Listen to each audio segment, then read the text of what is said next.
l'adoration, la suprématie, la royauté, la primauté, le règne. Maranatha. Maranatha. Je crois que nous sommes dans la joie quand nous sommes à la présence de notre Dieu. Yes.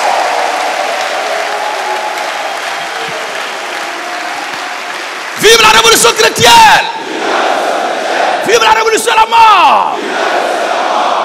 Mais il y a bas l'occidentalisme, l'européanisme, l'africanisme, le bosonisme, le gnosticisme, à bas l'athéisme, le panathéisme, le vaudouisme, le kibanguisme, le bouddhisme, la gloire. Vive la révolution à la mort. Attention. Maranatha. Maranatha. On acclame le roi de gloire.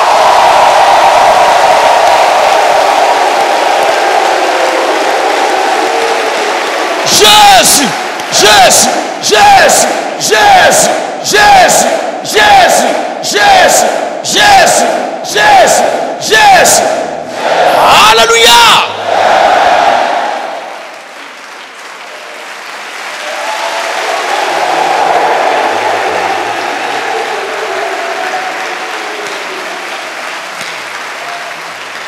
Et lui, un homme de Dieu, que Dieu a envoyé en mission.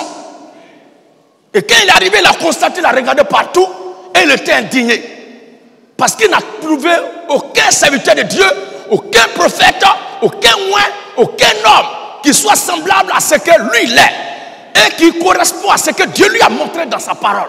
Et il ne voit personne qui marche conformément à ce que Dieu lui a donné dans le secret d'aller dire au peuple.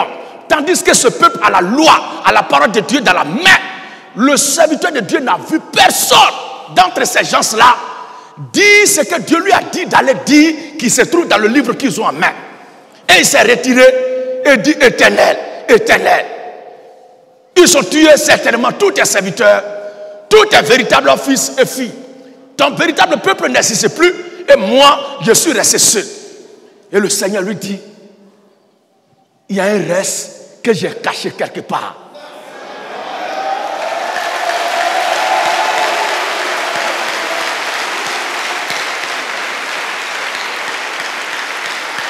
Alléluia.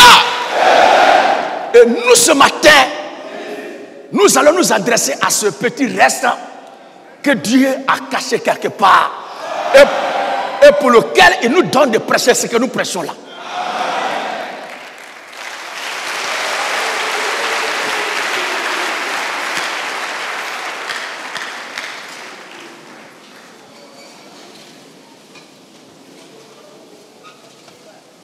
Nous allons parler ce matin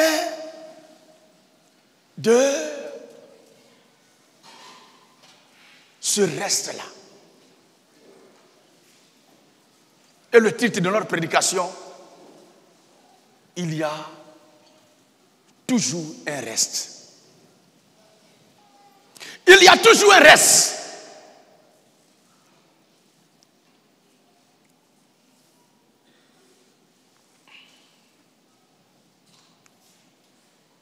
Dans l'histoire du peuple de Dieu, remarquez très bien, depuis la Genèse jusqu'à l'Apocalypse, Dieu n'envoie jamais quelqu'un, Dieu n'envoie jamais un serviteur aller parler, aller prêcher, sans qu'il y ait un peuple, sans qu'il y ait une personne, sans qu'il y ait un individu quelque part, amen, qu'il a préparé déjà à accepter, entre les milliers et des milliers, à accepter ce que Dieu envoie son serviteur aller prêcher.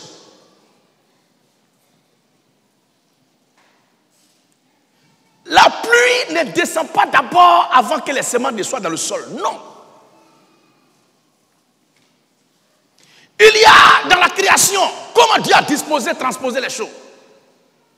Chaque semence était dans le sol. Chaque semence était enfouie déjà dans le sol. Et c'est après que Dieu a fait lever une vapeur. Et cette vapeur est montée pour former des nuées. Pour former des nuées et des nuages.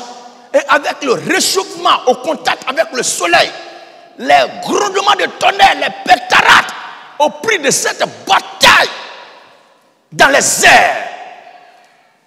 Et les nuages donnent la pluie. Ce n'est pas quand la pluie est tombée que les semences sont venues dans le sol. Mais les semences étaient déjà dans le sol. Dieu avait créé chaque arbre selon son espèce et selon sa semence. Et les semences étaient déposées par Dieu dans le sol.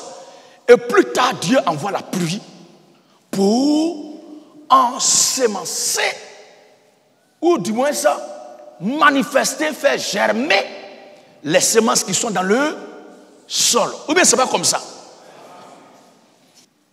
Quand la pluie tombe, la semence qui est dans le sol reçoit sa part et glorifie Dieu.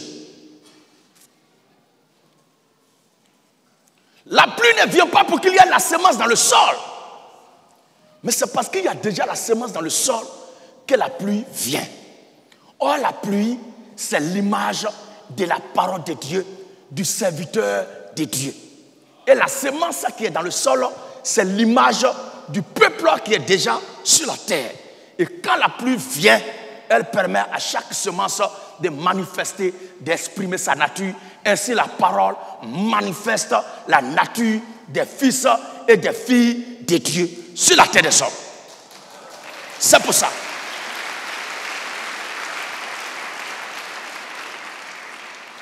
Et quand cette parole de vie est apportée, il y a toujours un cœur que Dieu a déjà préparé à la recevoir. Dans le jardin d'Éden, ce n'est pas quand Dieu est descendu pour parler que Adam et Ève ont été appelés création de Dieu. Ils ont été déjà faits. Et la première prédication que Dieu a faite sur la terre des hommes n'a pas été faite dans le vide. Mais c'est parce qu'il y avait déjà un peuple, une assemblée, un troupeau à qui Dieu vient parler. Mais, je ne veux pas mélanger les sujets ce matin. Quelle que soit l'abondance de la pluie, les semences qui sont dans le sol, leur nature ne changera jamais. Je dis, quelle que soit l'abondance de la pluie qui descend, les semences qui sont dans le sol là ne changeront jamais de nature. Mais la pluie vient révéler l'identité de chaque semence qui est dans le sol. Il faut qu'on se comprenne d'abord. Il faut qu'on s'entende d'abord. Mais ce n'est pas de ça que je veux parler. Je veux parler de la vérité de Dieu qui est prêchée. Et qui, lorsqu'elle doit être prêchée, il y a des fils, il y a des filles, des semences de Dieu qui sont déjà dans les milieux, les coins et les recoins.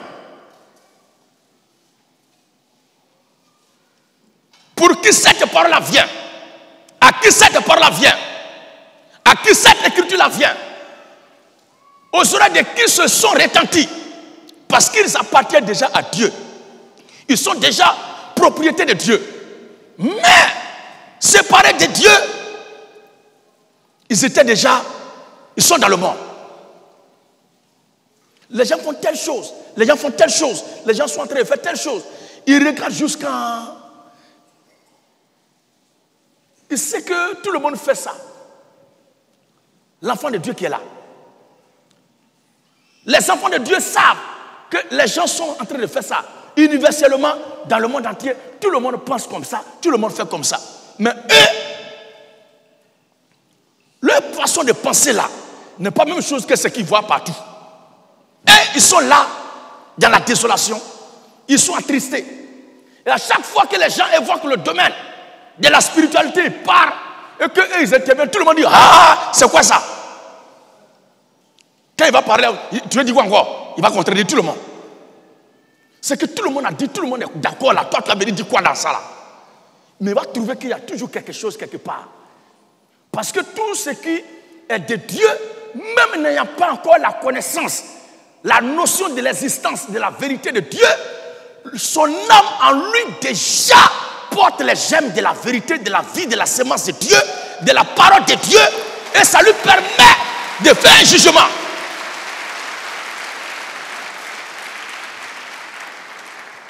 Et ce jugement est fondé sur une conviction interne qu'il sait faire. Et les gens disent, mais lui, il se bat sous quoi pour parler comme ça?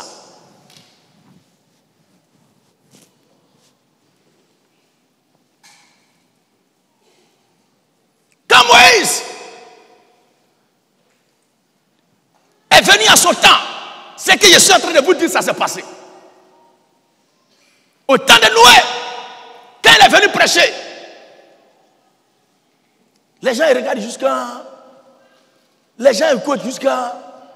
Mais ce qu'il dit là, c'est joli à entendre, mais... Oui. Heureusement que Dieu a dit à Noé. Parce qu'il s'inquiétait. Il se posait tant de questions. Le monde entier est là, il sort pour parler, jusqu'à... Il revient et puis il fait 10 bateaux. Dieu lui dit, fais bateau là. Il dit, ah, depuis là, il n'y a pas quelqu'un qui croit, qui vient. Et Noé s'assoit sur les satrices. Mais il y a un reste que Dieu avait préparé. Et le reste que Dieu prépare là ne dépend pas de l'humeur de l'homme de Dieu.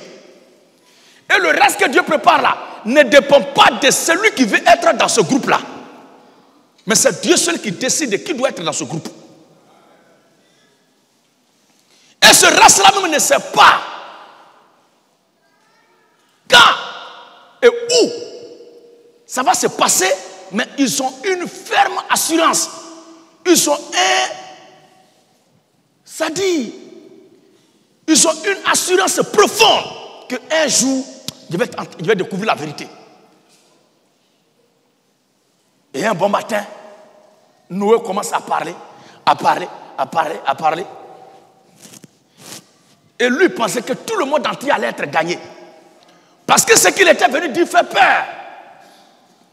Il dit dans peu de temps, le monde entier va disparaître sous l'inondation, par le déluge. Il ne restera plus personne sur la terre. Pour être sauvé, vous devez monter dans le bateau. Il dit, mais depuis nous, on est né là, il n'a jamais plu. Il n'a jamais plu. Lui, il parle de quoi? Là, c'est quel phénomène ça encore? Son groupe là, c'est quel mouvement ça? C'est un mouvement qu'on peut décaler. Ils ont vu Noé comme un plaisantin. Et Dieu a dit à Noé dans le secret, fais rentrer ta femme, tes enfants, et les femmes de tes enfants. Et au-delà de ça, prends les animaux là, couple par couple. Il fait les monter. Quand on voit Noé faire monter Cricket et Madame Cricket, amen, amen. Ils sont arrêtés et disent, boisson, tu es quelqu'un, hein? Parce que Noé, c'est un buveur. Est-ce que vous savez ça? Est-ce que vous buvez même? Et puis, ce que vous buvez là, ce n'est pas bonne boisson. Mais lui, il boit du bon vin. À l'état pur, brut. Il n'y a rien de chimique dedans.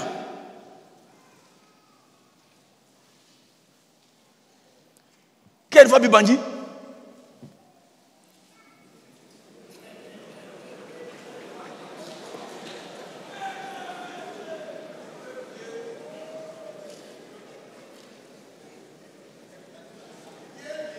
Respectez ceux qui ont vécu. Hein.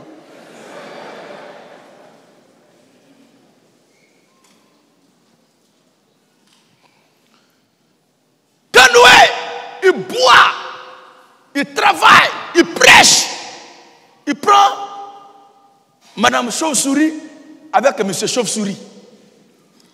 Et les gens disent, ah, mais il fait quoi comme ça? Boisson n'est pas bien d'air.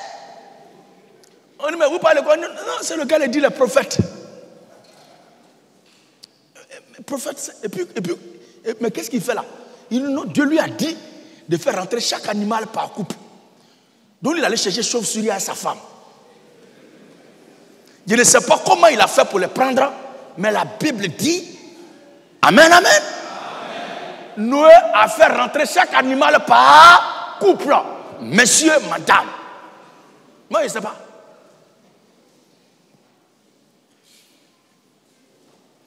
Il a trouvé Grillon.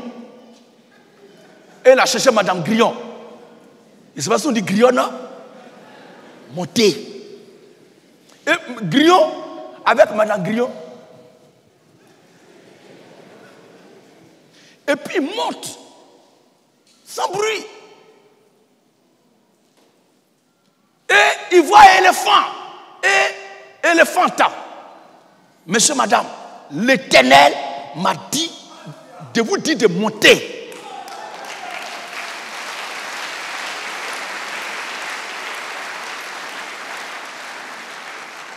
Alléluia. Je t'ai à souligner et ne loupe pas ça de vue. Parce que c'est la colonne vertébrale de la prédication.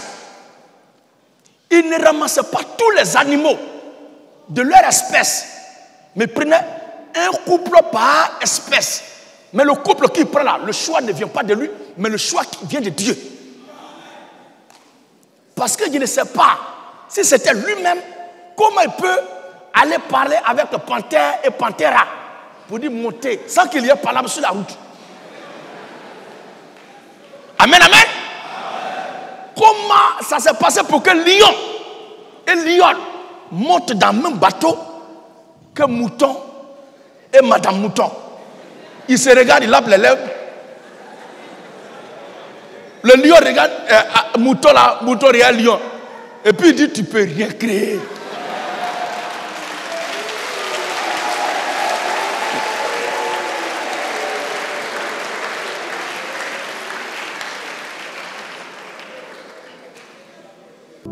Les races, les espèces,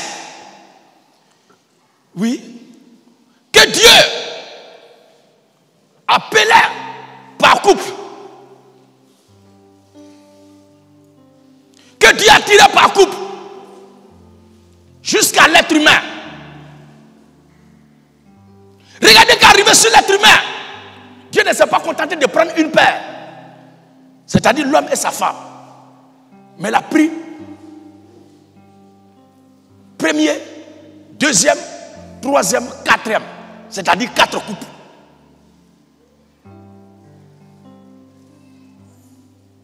Oh, pour les animaux, c'est une paire, une paire.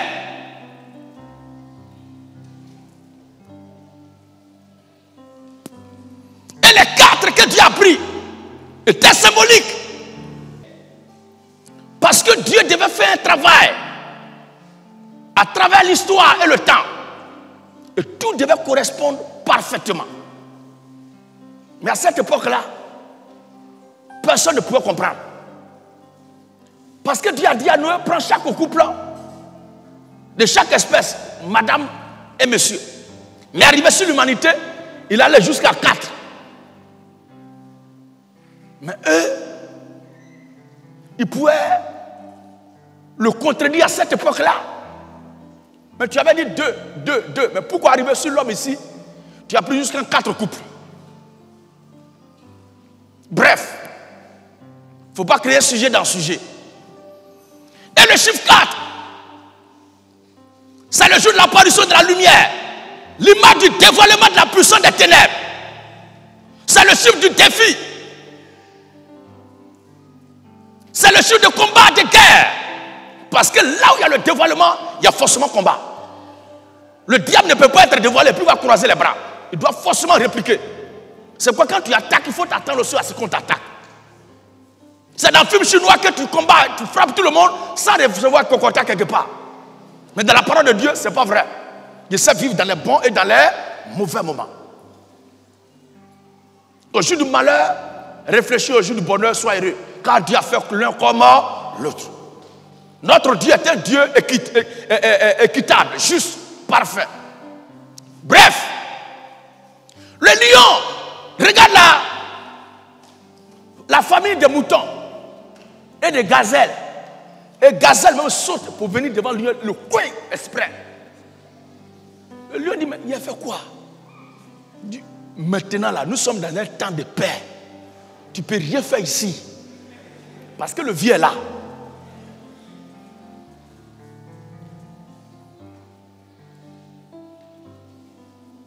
Quel que soit ton ethnie, ta nationalité, ta région, ta tribu, ton patois, n'oublions pas ceci. Le reste dont je parle ce matin, s'ils ne se connaissent pas, ça c'est ça. Mais dès qu'ils se connaissent, dès qu'ils ont été rassemblés, quel que soit le caractère de palabre, de guerre, de terreur, de fureur que chacun exprimait dans le monde, dès que ce reste-là se rassemble et qu'ils font connaissance, tout ce qu'ils sont comme menace, comme danger vis-à-vis l'un de l'autre disparaît.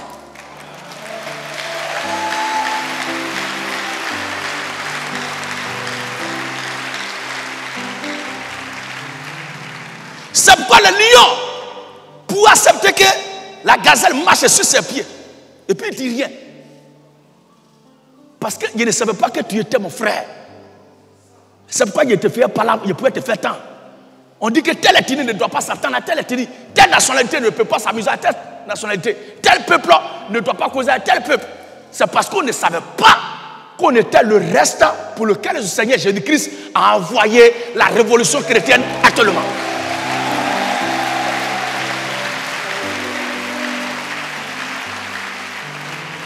Alléluia! Est-ce que le peuple de Dieu comprend bien? Et on va descendre un peu en profondeur. Là, on va descendre là en profondeur. Regardez bien. Moi, on ne me parle pas comme ça. Moi, on ne peut pas me dire ça. Moi, en tout cas, femme ne peut pas me parler comme ça. Femme me dit, moi, garçon ne me parle pas comme ça. Si tu fais partie du reste, une fois que tu es en Christ, mon moi, dans le baptême de Noé, ça n'a pas sa place là-bas. Mais c'est Christ seul qui doit régner là en parfaite harmonie.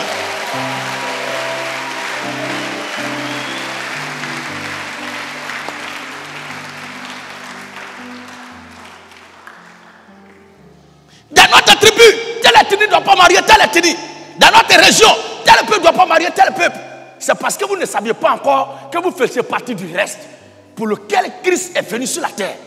Parce que la Bible dit que nous sommes tous les membres du corps de Christ. Et toutes ces espèces rassemblées dans le bateau étaient le prototype de différentes classes de peau, de couleurs, de nationalités, d'ethnies, de langues, de races, de régions. Et Dieu rassemble là. Tu me diras, mais c'est l'être humain seulement qui était semence de Dieu. Je ne nie pas. Mais est-ce que lion n'est pas de la race de Dieu au plan spirituel? Est-ce qu'agneau n'est pas de la race de Dieu au plan spirituel? Quelqu'un dira que vipère, mais c'est Satan. Mais Dan est appelé vipère dans la Bible. Il y a un fils d'Israël, son emblème était vipère. Et quand Dieu a envoyé Moïse en Égypte pour libérer Israël, c'est quoi que Dieu lui a donné? Le bâton, mais qui s'est transformé en serpent.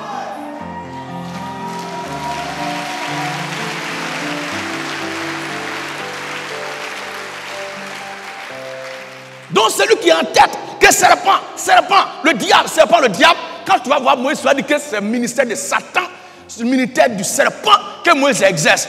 Or, le serpent en Éden avec le serpent du bâton de Moïse ne sont pas de la même race. Même parmi les anges, il y a certains qui se déguisent en anges de lumière et il y a certains qui sont les anges de lumière. C'est-à-dire que le faux peut se faire passer pour le vrai, mais en réalité ne peut pas être le vrai. Pendant ce temps, le vrai est là aussi. Le reste. Dans tous les conflits au monde, dans les pandémies, dans les épidémies, dans les guerres, dans les catacombes, des cataclysmes, les chaos, les désastres, toujours des ruines là, il y a un homme qui est appelé toujours rescapé. Il y a toujours un rescapé. Et c'est à ce rescapé que je vais m'adresser ce matin. Est-ce que vous comprenez maintenant l'idée de la prédication?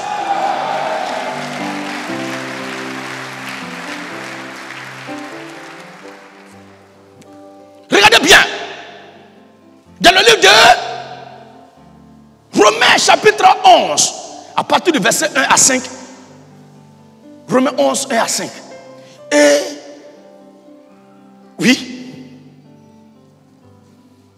Romains 11, le verset 1 à 5. Je dis donc, Dieu a-t-il rejeté son peuple? Non, mais si toi tu es de Dieu, amen, amen. Le peuple de Dieu est en train d'écrire. Romains 11, 1 à 5.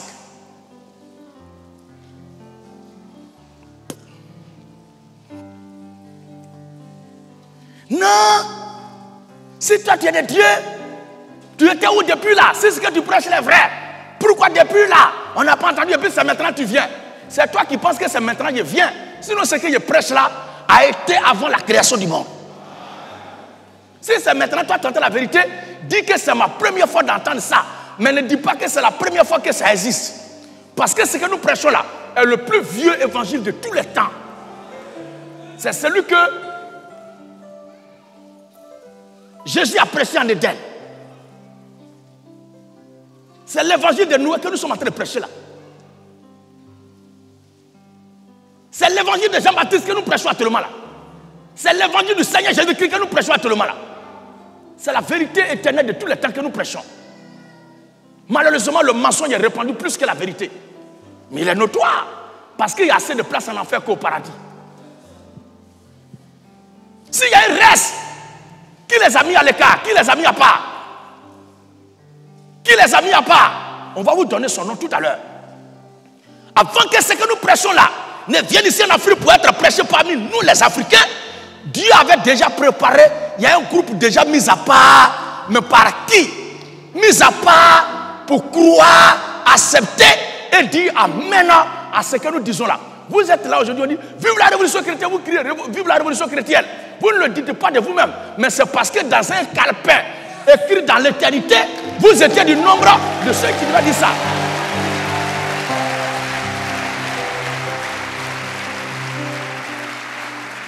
Il y a toujours un reste. Et ce reste-là viendra certainement. C'est pourquoi celui que tu envoies ne doit pas s'inquiéter de savoir qui va m'accepter, qui ne va pas m'accepter. Non, dis seulement ce que Dieu t'a dit de dire. Le reste là, la parole créatrice qui amènera à l'existence ce qui n'existe pas, amènera à toi le reste pour lequel Dieu t'a envoyé.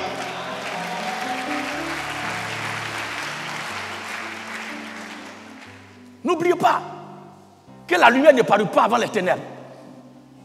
Mais il y avait les ténèbres d'abord. C'est plus tard que Dieu a dit que la lumière soit. Tous ceux qui se font d'être les plus vieilles communautés au monde, dites-leur simplement que votre ancienneté ne date pas de loin que les ténèbres sur la lumière. C'est-à-dire quand on prend la lumière et les ténèbres, vous n'êtes pas vieux par rapport aux ténèbres qui sont venues avant la lumière. Et pourtant, la vérité qui est venue est la vérité. C'est le choix de Dieu. Nous sommes la vieille communauté au monde. Nous étions là depuis des siècles, des millénaires. Isaïe et Jacob, qui est l'aîné? Isaïe et Jacob, qui est l'aîné? Et qui Dieu choisit?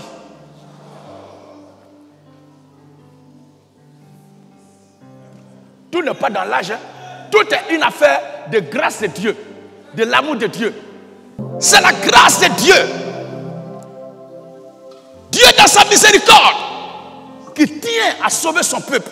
Et c'est lui qui le fait certainement. Regardez bien. Romains 11, le verset 1 à 5. Je dis donc. Dieu a-t-il rejeté son peuple? Dieu a-t-il rejeté son peuple? Loin de là. Non. Car moi aussi je suis israélite. Moi aussi, Paul, l'apôtre Paul en son temps, il dit moi aussi je suis israélite. De la postérité d'Abraham. Parce qu'il a vu les Juifs ont persécuté Jésus. Il a vu ils ont rejeté Jésus. Il a vu qu'ils persécutent les chrétiens. Et lui-même il était du nombre de ceux qui persécutaient les chrétiens. Il dit mais donc dans tout cela Dieu n'aime pas quelqu'un parmi les Juifs. L'apôtre Paul reçoit secrètement dans la discrétion de Dieu une réponse qui est sans appel. Et elle dit quoi? De la tribu de Benjamin. De la tribu de Benjamin. Dieu n'a point rejeté son peuple. Dieu n'a point rejeté son peuple. Il a connu d'avance. Oui. Ne savez-vous pas? Dieu n'a point rejeté son peuple quoi? Qu'il a connu d'avance. Qu'il a connu d'avance. Qu'il a connu d'avance. Donc Dieu a connu son peuple d'avance. On n'est pas peuple de Dieu quand on est, mais on est peuple de Dieu avant de venir à l'existence. Maintenant, on est peuple de Dieu. Où ça? Et depuis quand? Avant la fondation du monde. N'oubliez pas que le royaume de Dieu est le royaume qui est dans les cieux. Donc c'est là-bas chacun de nous était avant de venir sur terre. Ainsi est-il écrit, nous sommes comme étrangers, pèlerins et voyageurs sur la terre des hommes. Est-ce que les gens qui vont à la Mecque en pèlerinage là, les gens qui vont en Israël en pèlerinage, est-ce que c'est chez eux? Est-ce que c'est chez eux? Donc on ne peut pas aller en pèlerinage chez soi. Ce sont les étrangers qui vont en pèlerinage quelque part. Mais après le pèlerinage, qu'est-ce qu'ils vont faire? Donc retourner chez eux. Nous aussi, nous sommes en pèlerinage sur la terre. Mais nous avons déjà une patrie à nous, un pays à nous, un royaume à nous, une maison à nous, une demeure à nous, avant de venir sur terre.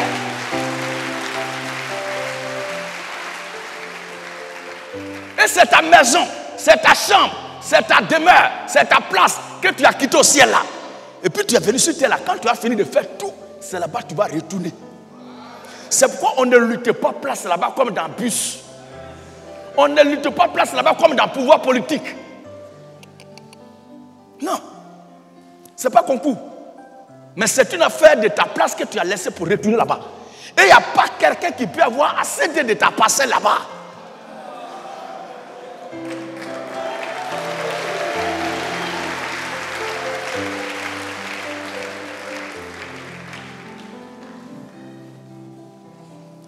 Donc Dieu n'a pas rejeté son peuple qu'il a connu d'avance. Ne savez-vous pas? Ne savez-vous pas ce que l'Écriture rapporte d'Élie? Ne savez-vous pas ce que l'Écriture rapporte d'Élie?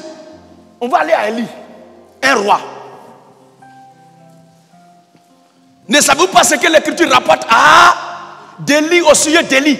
On va aller à Élie. Un roi 18. Nous y sommes. La prédication est terminée déjà. Un roi 18, 19 à 21. Un roi 18, 19 à 21. Et le dernier passage, un roi 19, le verset 14 à 18. Un roi 18. Oui. Verset 19 à 21. Écoutons bien. Fais maintenant rassembler tout Israël. Fais maintenant rassembler tout Israël. Auprès de moi. Auprès de moi. À la montagne du Carmel. C'est le prophète Élie qui parle. Faire rassembler tout Israël auprès de moi, auprès du Carmel. Et aussi. Et nous sommes là en plein pied de l'histoire du défi du mont Carmel, où le prophète de Dieu fut opposé au prophète du diable. Et cette histoire est d'actualité. Regardez bien. Et aussi. Les 450 prophètes de Baal. Les 450 prophètes de Baal. Et les 400 prophètes d'Astarté. 450 prophètes plus 400 prophètes, ça fait combien? 450 plus 400, ça fait combien? Opposé à combien de prophètes? Opposé à combien de prophètes? Opposé à combien de prophètes? Opposé à combien de prophètes? Quand désormais, alléluia, quand désormais, les gens vous diront, donc c'est vous seul qui êtes dans la vérité, dites qu'il y avait un qui était opposé à 450 plus 400, c'est-à-dire un était opposé à 850. Si chacun de nous est opposé à 850, imaginez le nombre multiplié par 850. Pas chacun de nous. Parce que toi aussi tu es Élie. Parce que toi aussi tu es Élie.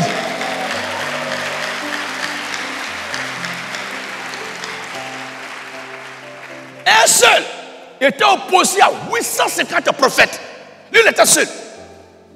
Anna, dans tout ça là, donc c'est ce que vous prêchez là qui est dans la vérité seulement. On n'a pas besoin d'être beaucoup pour être dans la vérité. Pour être dans la vérité, il faut être du nombre du reste que Dieu a préparé. Et ça là, ce n'est pas toi qui fais effort, mais c'est Dieu lui-même qui mène tout le combat, qui se décacasse, qui se dépouille et qui descend sur la terre et qui cherche où tu es et il te prend pour te ramener à lui. Il n'est pas question d'un Dieu qui va dire cherchez-moi, si vous ne me cherchez pas, vous n'allez pas me trouver. Champion, si on doit te chercher, c'est que tu n'es pas prêt pour nous. Mais notre Dieu est prêt pour nous. Car est-il écrit, le Fils de l'homme est venu chercher et sauver ce qui était perdu. Il y a un reste perdu quelque part. C'est pour ce reste-là il est venu sur terre. Peut-être qu'il y a un, à l'heure où je vous parle, qui est assis dans un cabaret. Il est assis dans une communauté où on ne porte pas chaussures là-bas. Mais il va marcher doucement, doucement, pour aller le prendre et le ramener à la maison. Alléluia. Alors nous sommes en train de parler. Il y a un qui est en train de danser comme il y a. Il va aller le taper. C'est quoi? C'est pas possible, là, il t'a créé. Tu fais partie de mon économie.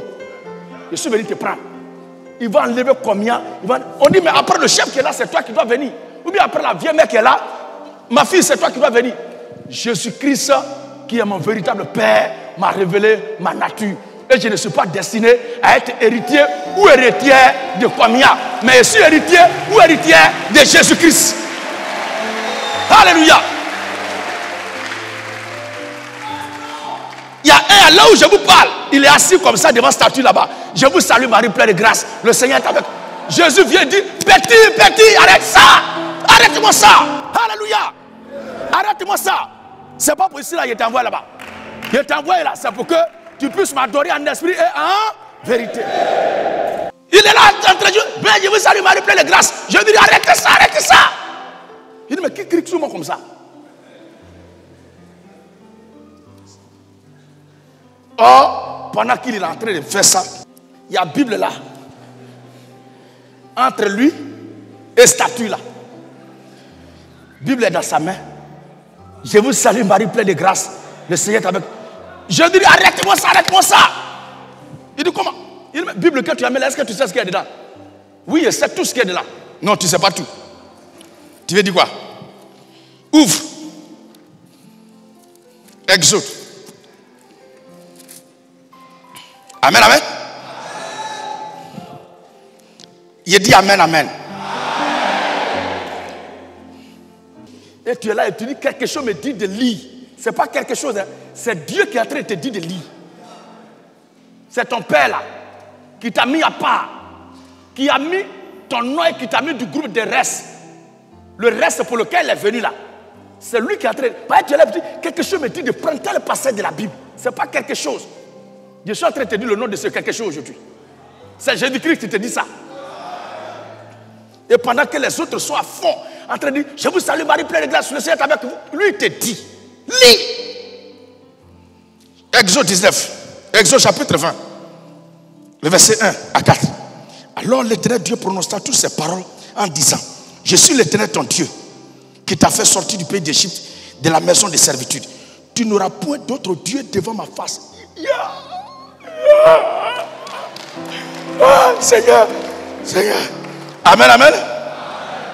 Tu ne te feras point d'image taillée, ni des choses qui sont en haut de les cieux, des représentations quelconques, des choses qui sont en bas sur la terre, ni des choses.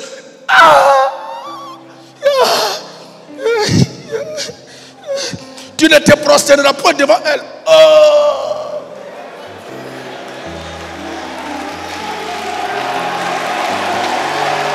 Alléluia. Alléluia.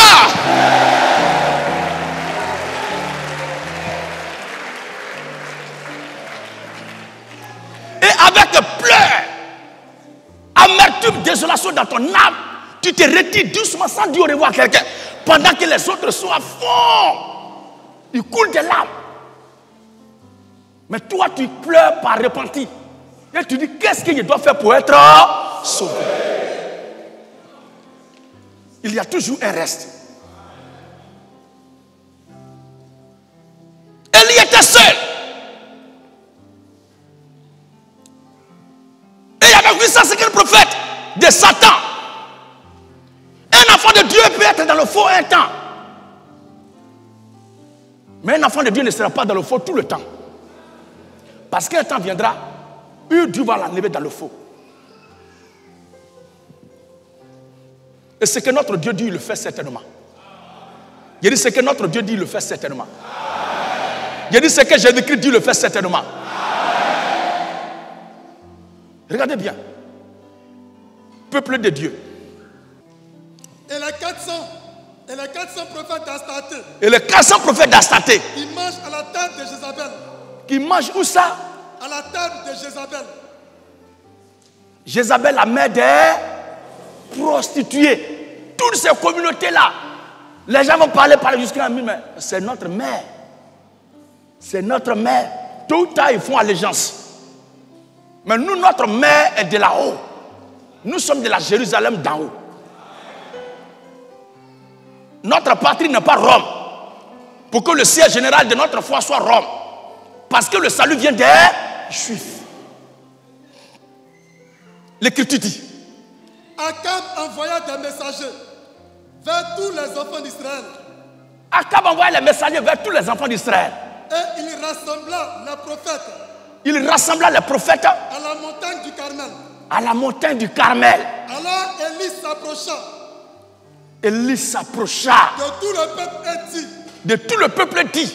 Jusqu'à quand? Jusqu'à quand? Clocherez-vous des deux côtés? Vous allez mettre un pied ici, un pied là-bas. Si l'Éternel est Dieu. Si l'Éternel est Dieu. Allez après lui. Allez après lui. Si c'est Baal. Si c'est Baal. Allez après lui. Donc Dieu n'est pas Dieu. Je dis Dieu n'est pas Dieu. Leur Dieu n'est pas notre Dieu. Leur rocher n'est pas notre rocher. Leur foi n'est pas notre foi. Leur Jésus n'est pas notre Jésus. Leur sauveur n'est pas notre sauveur. Alléluia. Si l'Éternel est Dieu, suivez-le. Si Baal est Dieu, suivez-le. Ça veut dire que Baal il contestait divinité aussi avec Dieu. Il y a des gens qui prêchaient Baal, qui adoraient Baal. Parce que Baal se fait passer pour Dieu aussi. Mais l'Éternel, notre Dieu, est le Dieu des dieux. Jésus-Christ est son nom. L'Écriture dit. Et le peuple ne lui répondit rien. Hein? Et le peuple ne lui répondit rien. Le peuple ne lui répondit rien. Mais ils vont dire quoi? Hein? Et Élie dit au peuple. Élie dit au peuple. Je suis resté seul des prophètes de l'Éternel. Je suis resté seul des prophètes de l'Éternel. Mais est-ce qu'il a parcouru toute la terre pour voir s'il est resté seul prophète? Est-ce qu'il a parcouru toute la terre pour savoir s'il est resté le seul prophète de l'Éternel sur la terre? Il n'a pas besoin de parcourir toute la terre, mais l'Esprit de l'Éternel qui est en lui, qui est sur lui, qui le conduit là, parcourt toute la terre.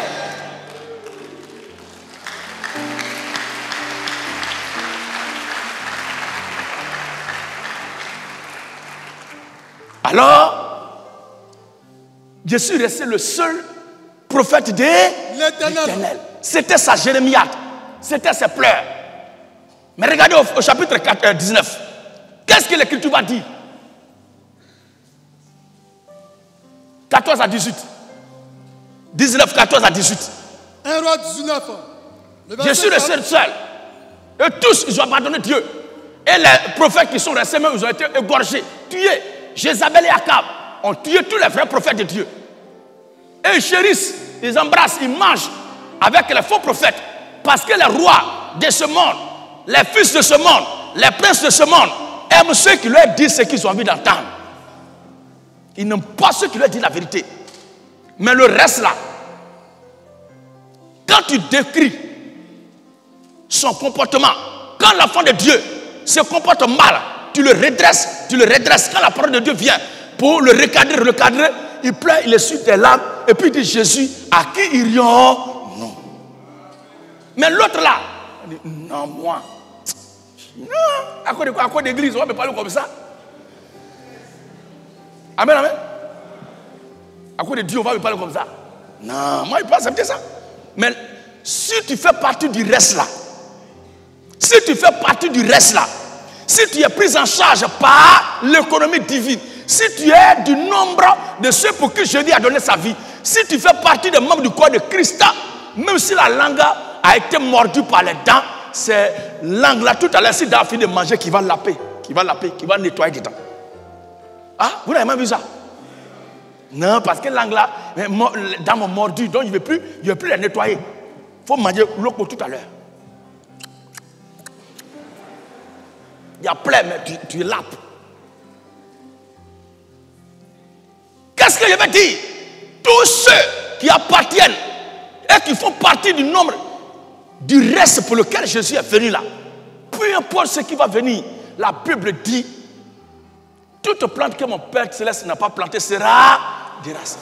En d'autres termes, si c'est Dieu qui t'a planté, il n'y a rien qui va te déraciner. Tu resteras toujours marché accroché. et tu demeureras éternellement. Le reste, c'est du restant. Mais il y a toujours un reste. Ça veut dire que c'est un groupe mis à part. Un groupe gardé quelque part. Et ce groupe-là, personne ne le connaît. Mais c'est Dieu seul qui le connaît. Et il est éparpillé sur toute la terre. Mais ils partagent les mêmes idées. Ils ont les mêmes sentiments. Ils ont les mêmes pensées. Parce que la Bible dit quoi? Ayez en vous les sentiments qui étaient en Jésus-Christ. Leurs sentiments disparaissent au profit du sentiment du Seigneur Jésus-Christ. Il y a toujours un reste. Alors je vous parle. Il y a un qui est en train de tailler. Alors qu'il a la Bible en main. Il la doit comme ça. Tailler. Écraser. Tailler. À un machette en main.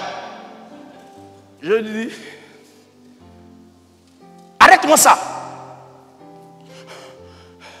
Comment ça? Prends le livre de Marc. Marc a fait quoi? Bible, tu amènes là.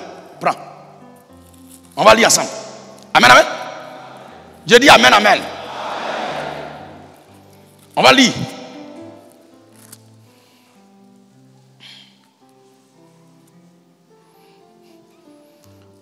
Marc chapitre 16, le verset 17. Voici les miracles qui accompagneront ceux qui auront cru. À mon nom, ils chasseront les...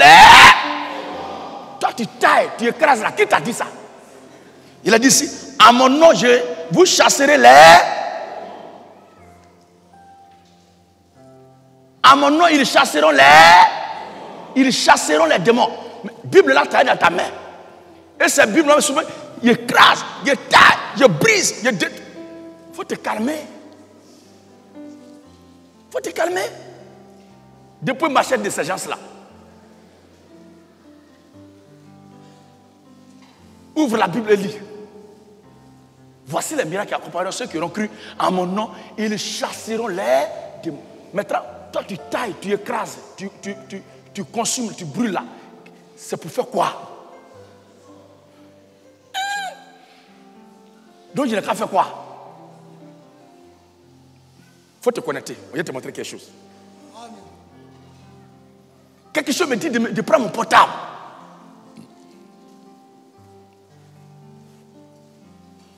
Quelque chose me dit de prendre mon portable. Et dès qu'il clique en même temps, voici une vidéo.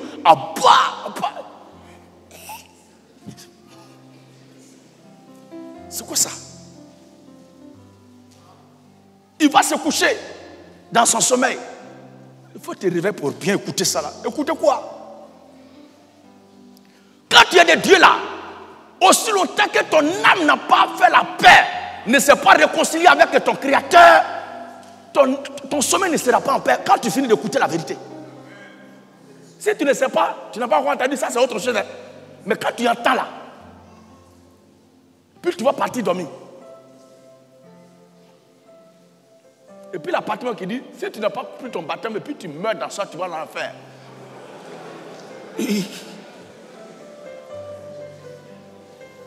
Moi, aller en enfer. Seigneur. Bible qu'ils ont en main là, interdit ce qu'ils sont en train de faire.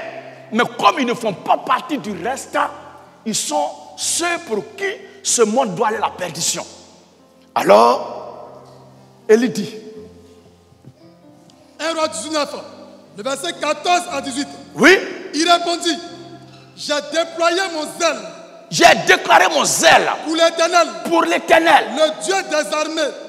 Le Dieu des armées. Car les enfants d'Israël ont abandonné ton alliance. Les enfants d'Israël ont abandonné ton alliance. Les féticheurs ont abandonné ton alliance. Ils ont renversé tes autels. Les marabouts ont abandonné ton alliance. Les sorciers ont abandonné ton alliance.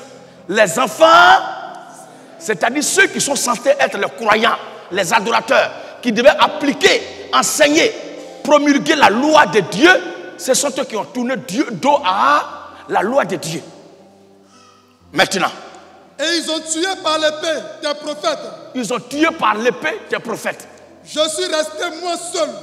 Ils pleurent toujours. Je suis resté moi seul. Et ils cherchent à m'ôter la vie. Moi qui suis resté là encore, il cherche à m'ôter la vie. L'Éternel lui dit, tous ces prophètes, ces pasteurs, ces apôtres aujourd'hui là, quand chacun se donne un nom, il met forcément Élie dessus. Jacob, Élie. Matthieu, Élie. Jean-Baptiste, Élie. Il veut forcément le nom d'Élie. Mais ce qu'Élie a prêché là, ce n'est pas le problème. Qu'est-ce qu'Élie prêchait? Puis il était seul. Et il y avait en face de lui 850 prophètes là. Il ne cherche pas à comprendre. Qu'est-ce qu'Élie disait? Et puis on le poursuivait, on voulait le tuer. Ce n'est pas le problème.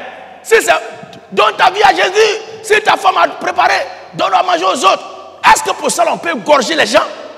Parce que la Bible dit, l'homme de Dieu, dans sa plaidoirie, c'est Jérémie ici, Élie dit, ils ont tué tes prophètes par épée. Et moi qui suis resté seul encore, on cherche à me tuer. Mais qu'est-ce qu'Élie prêchait? Et puis on cherchait à le tuer. Ah non, ça c'est quoi ça encore? Au 21e siècle là? Au 21e siècle là? Mais au 21e siècle, la même chose se passe encore. Les mêmes réalités se produisent encore. Parce que ces mêmes faux prophètes sont encore là. Et quand ils croisent toujours l'épée de la vérité, ils sont toujours dépouillés. Parce qu'il ne restera et il demeurera uniquement et éternellement une seule et unique vérité. Il n'y a pas deux. Soit ils ont cru parce qu'ils font partie du reste, ou ils ne croient pas. Celui qui appartient à Dieu, même s'il est prophète, puissant, il a une communauté de milliards de fidèles, il est pasteur, il est apôtre.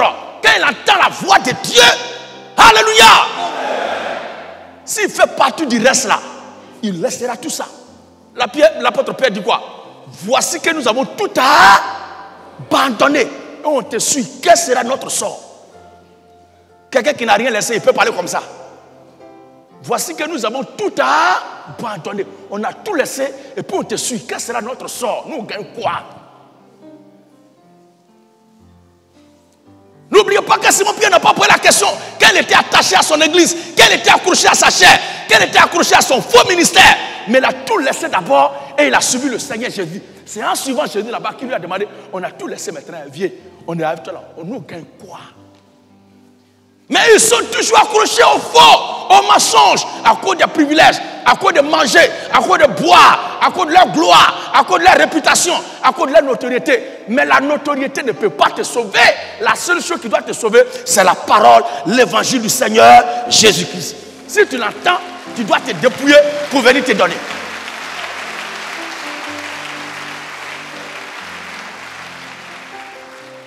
Le prophète Élie, ils ont tué tous ces prophètes. Je suis resté seul. Même à Sodome et Gomorrhe, pendant que le feu devait descendre, il y avait toujours un reste là-bas que Dieu devait sauver d'abord. C'était Lot et sa famille. Aujourd'hui, il y a les Lot ici. Il y a les enfants de Lot ici. C'est pourquoi ce monde ne prendra pas feu aussi longtemps que la dernière brebis pour laquelle Jésus s'est donné la croix n'est pas encore scellée. Non, ce n'est pas possible. Il y a un plan préétabli. Et le plan le plus meilleur que Dieu a préparé, c'est pour nous.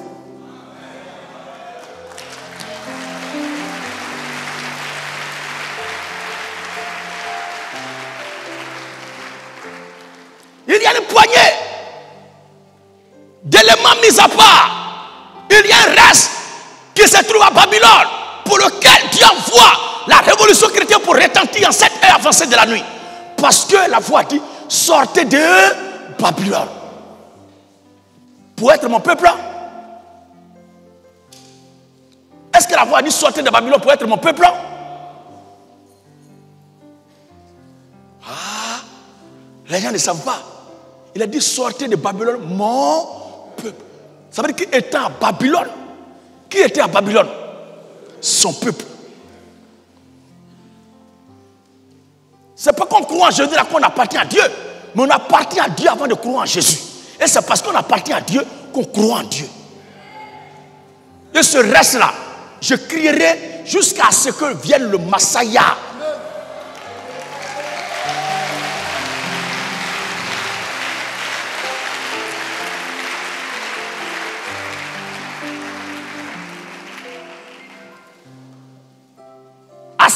mort. L'homme de Dieu dit, le feu va descendre. Tout ce pays ne restera plus rien, c'est fumé. D'ici 19h. Léon dit, c'est blanc. Même ceux que tu as fait rentrer chez toi là, fais-les sortir, on va les courber. Parce que, comme toi tu es planté là, nous on va te prouver qu'on n'est pas planté. Où est la preuve? Où est le signe? Qu'est-ce qui montre que ce que tu dis est vrai? Où est la preuve que ce pays-là va prendre feu? Est-ce qu'il y a eu un signe? Est-ce qu'il y a eu un signe? Non, il prêche ce qu'il dit là, on a compris, mais il ne fait pas miracle. L'autre a fait quel miracle? Les anges de Dieu qui sont allés à Sodome et Gomorrhe ont fait quel miracle? L'Éternel qui a visité Abraham, comment on appelle ça? Parmi les chefs de Mamré, vers le soir, il a fait quel miracle? Si ce serait de finir de manger et puis faire problème pour dire, à cette même époque de l'année, ta femme Sarai aura un enfant. Il a fait quel miracle? Abraham, prophète de Dieu, a fait quel miracle? Au commencement n'était pas miracle. L'écriture ne peut être anéantie. Au commencement était la parole. La parole était avec Dieu, la parole était Dieu. C'est elle qui a fait toutes choses au commencement. Il faut voir la révélation que c'est elle qui est en train de t'appeler ce matin. Il faut l'entendre et la suivre. Répondre à sa voix. Parce que leur main est de passer pour provoquer l'attraction et attirer tous les fils et les filles parole. Les mains de passer pour provoquer l'attraction. Pour attirer tous les fils et les filles de Dieu. Parce que ce n'est pas nous qui fournissons le fort, mais c'est lui, quel que soit le privilège, la gloire, la place, le poste, la richesse, l'occupation, le ministère de Satan que tu occupes, que tu exerces. Quand la vérité passe là et que tu appartiens à Dieu, tu ne fais pas effort, mais la vérité elle-même te prend et puis elle te tire. Au moins tu vas t'en rendre compte déjà, tu es dans le filet et tu t'en vas.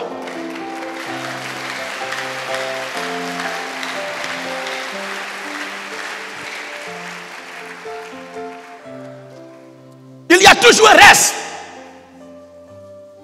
Et ce reste-là, Dieu s'est donné déjà tous les moyens pour que ce reste-là revienne. Et c'est pour ce reste que nous crions ce matin. L'Écriture dit. L'Éternel lui dit. L'Éternel lui dit.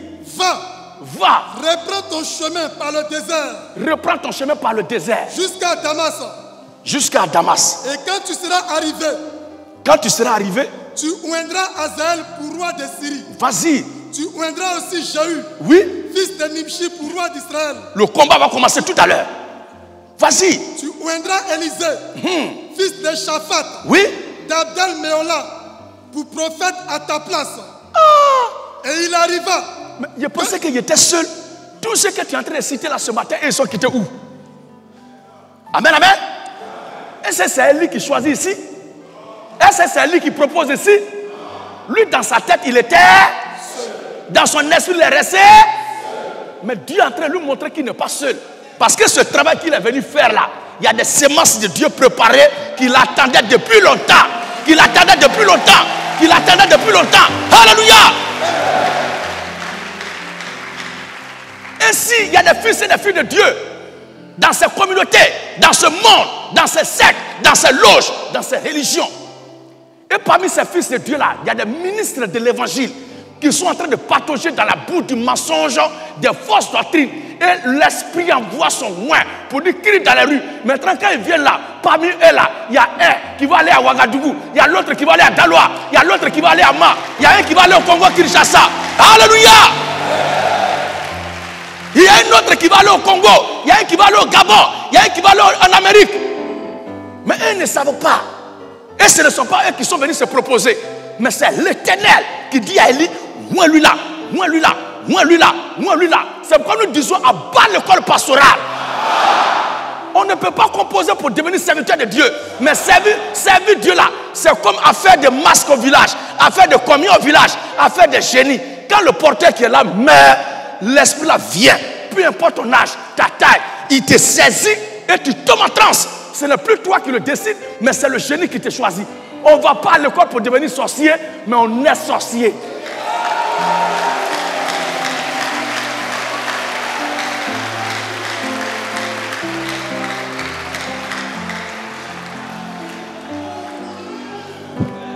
Alléluia. On ne va pas à l'école pour devenir porteur de masse. On ne va pas à l'école pour devenir porteur de combien, de baillot bien de Tipri. Mais on est. C'est la même chose aussi. qui a été en Dieu que Satan copie ici. De même aussi, on ne va pas à l'école pour devenir évangéliste. On ne va pas à l'école pour devenir prophète. On ne va pas à l'école pour devenir pasteur. On ne va pas à l'école pour devenir apôtre. On ne va pas à l'école pour devenir docteur.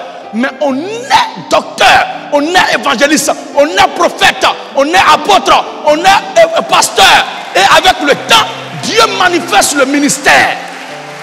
Alléluia. Dieu révèle le ministère de telles personnes-là. Quand il y a un bruit entre eux et leur père spirituel, ils ne vont pas quelque part. Ils viennent, vraiment il y a quelque chose qui s'est passé là. Le maître, vraiment, c'est quoi? C'est fini, bon, c'est passé, c'est passé. Ils n'ont pas un cahier où ils s'en vont écrire pour attendre un grand jour pour faire déballage. Et ce qu'il a dit maintenant s'adresse à tous les ministres à travers le monde entier. Pour le peuple et pour celui qui n'a pas un avenir, je ne parle pas de lui. Mais tous ceux qui sont destinés à exercer un ministère, pendant que vous évoluez auprès des serviteurs de Dieu, conduisez-vous en des moutons. Pendant que vous évoluez aux côtés des serviteurs de Dieu, qui sont vos bergers, qui vous conduisent, conduisez-vous en des véritables moutons. Parce que tu es dans l'assemblée auprès d'un serviteur de Dieu et tu te montres connaisseur que lui. Tu penses que tu vois plus clair que lui. Tu penses que tu es inspiré que lui. Tu penses que tu as révélation que lui. Tu penses que tu as onction que lui. Le jour où tu auras une assemblée, Dieu te donnera une double onction de ce que tu as fait étant avec ton Père spirituel. Il y a un de tes disciples qui va dire qu'il a onction que toi et que lui-même il est sauvé que toi. Et que c'est toi qui as dévié et que lui il est là pour maintenir le peuple dans la bonne voie. Même si tu as raison, mais c'est ce que tu as semé que tu vas récolter. Il y a toujours un reste. On ne compose pas pour devenir serviteur de Dieu. Ce n'est pas lui qui a proposé. Ce n'est pas lui qui a fait le choix. Mais c'est l'Éternel. Parce qu'il lui pensait qu'il était seul. Yahweh lui dit, moi lui là. Il doit l'avoir au Gabon, moi lui là. Il doit aller au Congo, moi lui là. Il doit aller à Brazza, moi lui là. Il doit aller en Centrafrique, moi lui là. Tout, partout.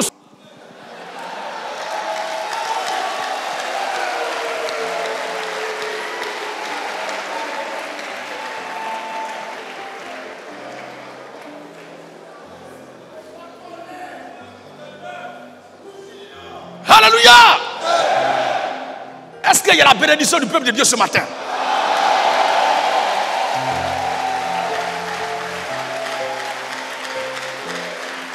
Alléluia.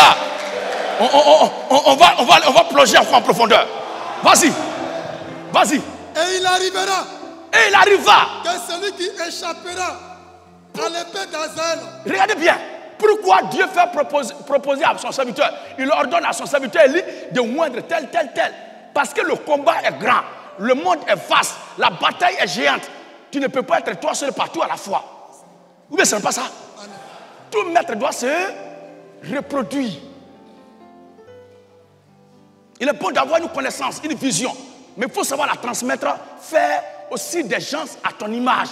Qui soient capables de défendre ton idéologie. Christ que tu prêches au cas où tu n'es pas arrivé dans un endroit et puis ils sont allés là-bas. Je vous envoie. Celui qui vous écoute, m'écoute. Et pourquoi Dieu fait? Il fait faire à son serviteur Élie de moindre ces gens-là parce qu'il les a déjà préparés pour jouer un rôle. Le combat qui va commencer là. Celui qui a échappé à Major, dans le combat, en fuyant, il ne peut pas échapper à Dr. Ba. Amen. Amen. S'il a échappé à Ba, il ne va pas échapper au lion. S'il échappe au lion, il ne va pas échapper à Dexter. S'il a échappé à Dexter, il ne va pas échapper à Steph. Est-ce que vous comprenez un peu? Amen. Donc, les commandos, les snipers devaient être positionnés pour le combat. Yes. Et c'est Dieu qui connaît ses hommes.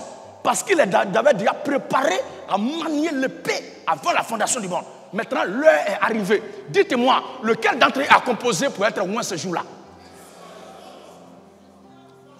Lequel d'entre eux allait se faire inscrire pour se faire au moins de ce jour-là?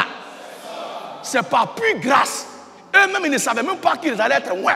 Ils ne savaient même pas que ce qu'il dit là, ils allaient se mettre dedans. Ils ne savaient pas qu'ils allaient jouer tel rôle, qu'ils devaient prendre un peu pour que celui qui échappe à Zeus puisse me croiser ici. Mais c'est Dieu seul qui, avant la fondation du monde, avait rédigé son scénario sur un cahier là. C'est lui qui dit, Père, ça a commencé. Quand c'est comme ça, on ne fait pas effort. Tu parles un peu seulement, les âmes viennent à la conversion. Amen. Tu parles un peu seulement, c'est confirmé. Tu parles un peu seulement, c'est confirmé. Tu parles un peu seulement, c'est confirmé. Alléluia! Et si Jean-Baptiste fut envoyé, même dans le désert, mais quand même il y avait foule qui partait de lui. Mais si ce n'est pas Dieu qui avec ce que tu fais là, mets toi-même au milieu où il y a du monde en tas et parle. Mais plus tu parles, les gens s'en vont. Les gens s'en vont. On vient de déverser des déchets toxiques là, tout le monde s'en va. Et tu regardes derrière, tu regardes devant. Tu regardes où l'autre parle, et puis il y a du monde là-bas. C'est la viande pourrie qui attire les mouches. Mais toi, tu venais parler là, c'est pour que personne ne t'écoute. Ce qui appartient à Dieu, il y a toujours un peuple préparé qui lui appartient, qui est là. Moi tel, pour que celui qui échappe à son épée puisse tomber sur l'épée de lui là. Oui. Et il arriva. Que celui qui échappera à l'épée d'Azaël, Jaül le fera mourir. Jaül va le faire mourir. Celui qui échappera à l'épée de Jaül, oui. Élisée le fera mourir. Élisée va le mater. Mais je laisserai en Israël. Je laisserai en Israël 7000 hommes. Qui a fait la proposition à Dieu? Qui a fait le compte à Dieu? Qui a fait le recensement pour Dieu? Qui a fait le dénombrement pour Dieu? Qui a fait la liste pour Dieu? Qui a décrit ces gens à Dieu? Qui a compté ces gens pour Dieu? Mais c'est lui-même. Et le nombre qu'il a fixé là, il y a un nombre comme ça encore parmi les nations aujourd'hui.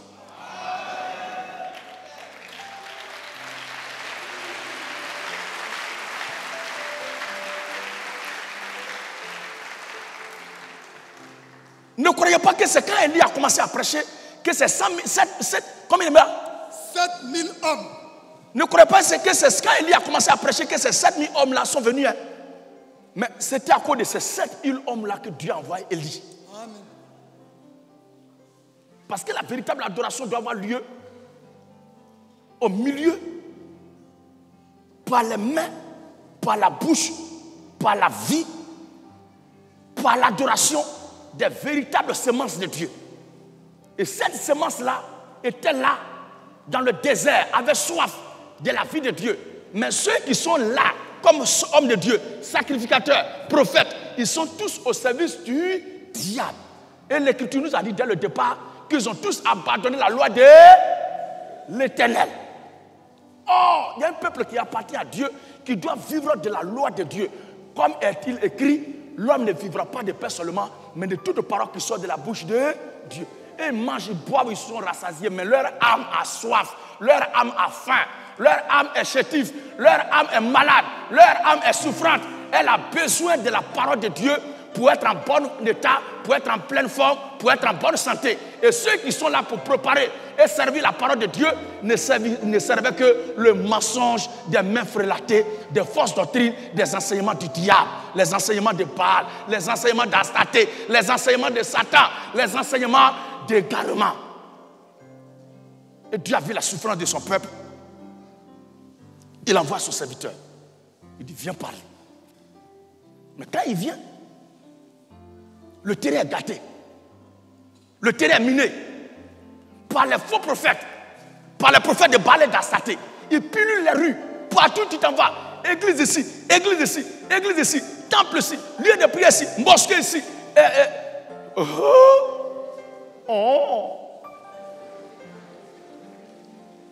Il dit, mais Seigneur, tu m'envoies dans quoi?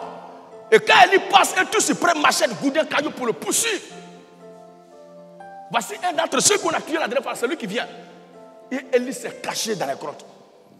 Il dit, ah, Éternel, je suis resté moi seul. Ils ont tué tous tes prophètes. Et l'Éternel lui dit, petit, tu n'as pas encore vu. Tu penses que tu envoies là, ça pouvait parler avec ces gens-là. Mais il y a mon peuple qui a besoin de moi de ma parole, qui doit se nourrir de ma parole, c'est pour ce peuple-là que je t'ai envoyé préparer, servir la nourriture que j'ai déjà préparée. Mais il est où? Ce peuple est où? Calme-toi, il va venir. Comme tu ne sais pas, il y a quelques-uns qui ont mis à côté de toi, mais tu ne sais pas. Ils sont juste à côté de toi, à côté de ta maison là. Ils se cachent chaque nuit pour écouter vidéo, ils sont juste à côté de toi. Amen, amen. Il faut programmer une campagne d'évangélisation, tu vas voir. Ils sont dans le même quartier là que toi, mais ils ne savent pas. Il faut faire campagne, tu vas voir, ils vont venir. Je vais les envoyer. Et c'est à cause de eux que j'organise cette campagne-là. Et quand tu commences à parler, tu dis, ah, tous ceux qui viennent là, c'est pour faire débat. Et à un moment donné, l'autre dit, question. On dit oui. Non, moi, ce n'est pas pour poser une question. Mais il a écouté depuis longtemps. C'est ce que je cherchais là qui est là. Je suis là pour prendre mon baptême. Alléluia.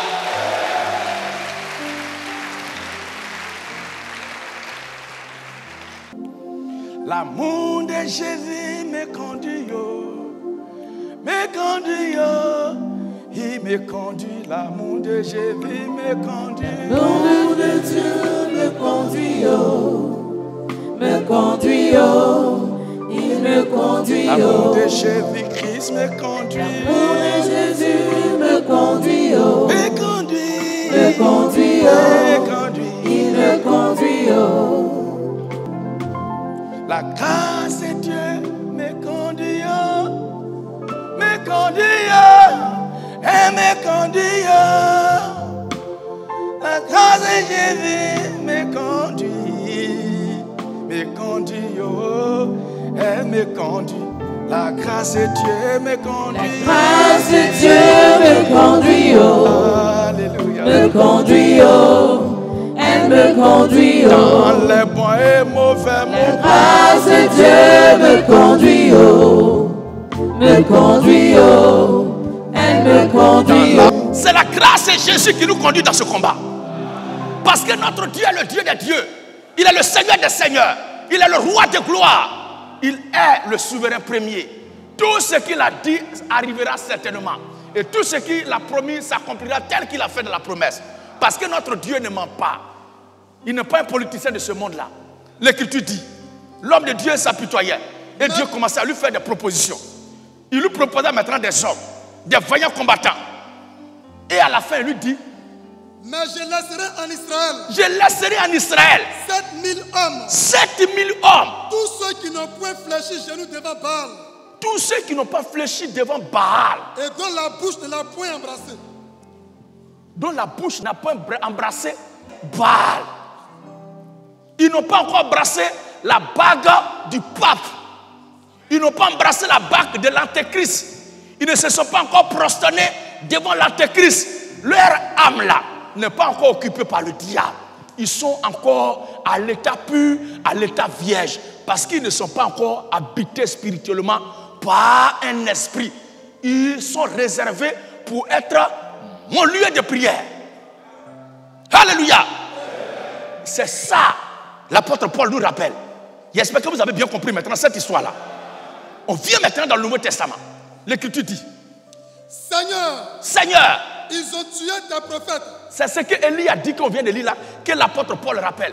Lui, il a vu que les Juifs qui sont ses pères, censés adorer Dieu, parler des choses de Dieu, il a vu que ce sont eux qui ont tué Jésus, qui ont rejeté la loi, qui ont méprisé les prophètes, qui ont persécuté le Christ, qui l'ont crucifié, qui tuent même les chrétiens, qui persécutent les chrétiens. Paul dit, ah! Donc on est resté seul vraiment. L'Écriture dit, Seigneur, ils ont tué tes prophètes. Ils ont tué tes prophètes. Ils ont renversé tes autels. Si l'apôtre Paul en son temps dit la même chose, c'est que ce qui est arrivé au temps d'Élie était en train de lui arriver aussi. C'est que ce qui est arrivé au temps d'Élie est en train de l'arriver aussi. Il est en train de vivre la même chose. L'apôtre Paul pleurant ici. L'apôtre Paul décriant les faits ici. L'apôtre Paul réalisant le texte d'Élie ainsi. C'est que ce que Élie a vécu, ce qui est arrivé à Élie, lui arrive aussi et se passe actuellement lui-même dans sa vie, arrive à l'apôtre Paul, comme cela s'est passé au temps d'Élie, arrive actuellement au contemporain de Paul. Et l'esprit maintenant du Seigneur qui apparaît à Élie lui dit, ils ont renversé tes autels. Ils ont renversé tes autels. Je suis resté moi seul. Mais comment ils peuvent dire qu'ils sont hommes de Dieu et puis ils renversent l'autel de Dieu? Est-ce que vous comprenez ce que ça veut dire? La Bible dit baptiser et enseigner, et ils renversent, ils enseignent, ils font composer, puis ils baptisent. Ils sont en train de renverser l'autel. La Bible dit que Dieu a été fait chair, et il renverse l'autel pour dire, il y a un homme qui se fait Dieu. Vous suivez bien? La Bible dit, vous n'aurez point d'autre Dieu devant ma face. Et il dit, Sainte Marie, Mère de Dieu. Il renverse. Dieu dit, l'homme ne couchera point avec l'homme, comme on couche avec la femme. Et il dit, on a fini avec la femme là, c'est garçon maintenant qu'on doit faire. Ah, vous croyez que quand on dit renverser l'autel de Dieu là, ça veut dire qu'ils disent que l'Éternel n'est pas Dieu, l'Éternel est Satan. Non, hein? Ce sont les gens qui adorent. Mais ils enseignent le contraire de ce que l'Écriture a dit.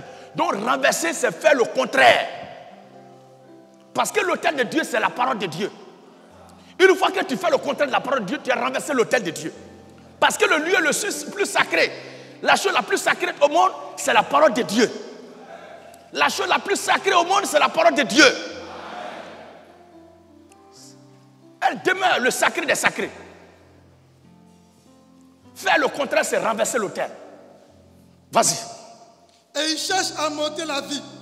Il cherche à m'ôter la vie, moi qui suis resté seul ici. Mais quelle réponse Dieu lui fait-il?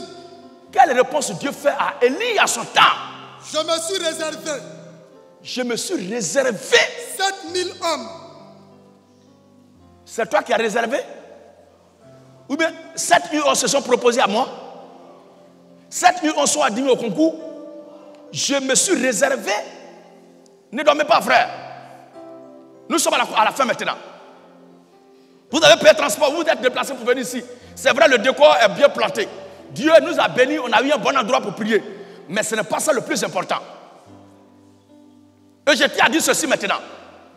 Quand un ministère prend de l'ampleur, le diable envoie là beaucoup de choses pour gâter, pour détruire et souiller le ministère, mettre à mal le bon avancement, la bonne croissance, la bonne évolution du ministère, pour entacher l'image, pour polluer, pour salir, pour éclabousser l'image et la réputation, la renommée du Seigneur à travers le ministère.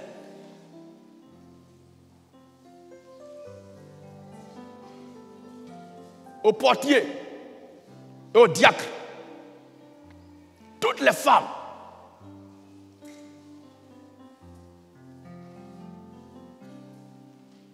qui viennent les cultes de dimanche, les programmes de vendredi, les programmes de mercredi. Écoutez-moi bien. Ça veut dire qu'elles sont déjà avec nous dans la foi. Si vous voyez une venir dimanche ici, avec mèche et perruque sur la tête, dites-lui de retourner chez elle. On ne peut pas prêcher la parole de Dieu et sauter de parti. Que la femme ne se parle ni de détresse ni de... Elle n'a qu'à rester à la porte. Si les mèches les tiennent à cœur, la Bible dit, là où il y a ton trésor, c'est là qu'il y a ton cœur. Si c'est les mèches qui ont leur trésor, elles vont porter mèche là pour venir. Alors on va leur dire de suivre mèche. Si c'est Christ, Dieu qui est leur trésor, elles vont suivre la parole de Dieu. Le voile de la femme, c'est sa chevelure naturelle. Femme qui porte boucle d'oreille n'a pas sa place ici. Femme qui porte pantalon n'a pas sa place ici. Femme qui porte mèche, perruque, tu n'as pas ta place ici. Il y a un temps de faux raisonnements. Non, moi, je travaille chez le président. Là-bas, on me dit de mettre mèche. Si on te donne la viande de l'homme à manger, là, tu vas manger. Mais ici, là, ce n'est pas chez le président. C'est le travail qui te contraint à porter mèche, non? Ici, là, tu es venu au travail. Si c'est une personne qui vient d'arriver pour la première fois, la Bible dit, tel que tu es, tu viens, le Seigneur t'accepte. Mais après avoir écouté l'évangile, pris ton baptême, tu dois te conformer maintenant à la parole de Dieu. Je dis, si tu viens pour la première fois, tu as porté string, tu as porté mèche, tu as porté boucle d'oreille, tu as fait tout, il n'y a pas de problème. Parce que Jésus a sauvé les prostituées. Amen. Jésus a sauvé des soulards. C'est pas quand ils ont arrêté de boire là qu'il les a sauvés.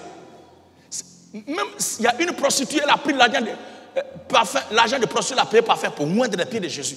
Il n'a pas refusé. Mais après avoir oint les pieds du Seigneur, elle a couru en lui, pris son baptême. Elle suit son éducation maintenant là. Elle doit arrêter la prostitution. Ah, on ne dit pas amen.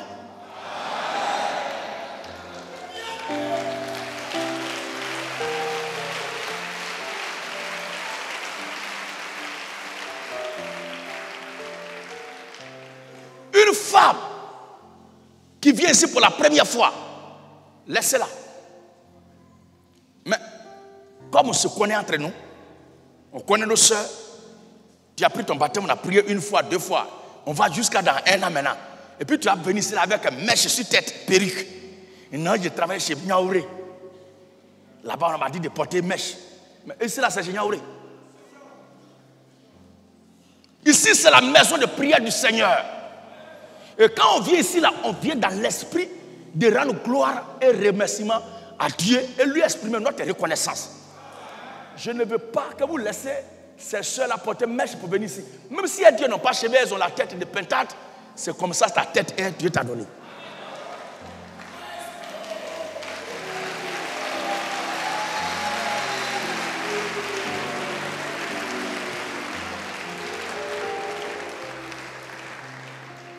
Faut pas les gens me dire, dans l'église de Gédéon là-bas, les femmes portent mèche, elles portent bout d'oreille, elles portent... Ce n'est pas dans l'église de Gédéon, hein, mais il y a des femmes qui viennent dans l'église de Gédéon. Qui ont bout d'oreille, qui ont mèche, qui ont pantalon. Voici ce qui est juste. Ce n'est pas dans l'église de Gédéon. Mais il y a des femmes qui sont venues dans l'église de Gédéon. Dans la parole de Dieu, il interdit à la fois de porter pantalon, de porter mèche, de porter bout d'oreille. Et ces conneries-là. Arracher les cils là pour mettre crayon. Donc Dieu qui t'a donné les cils là, il ne sait pas ce qu'il a fait.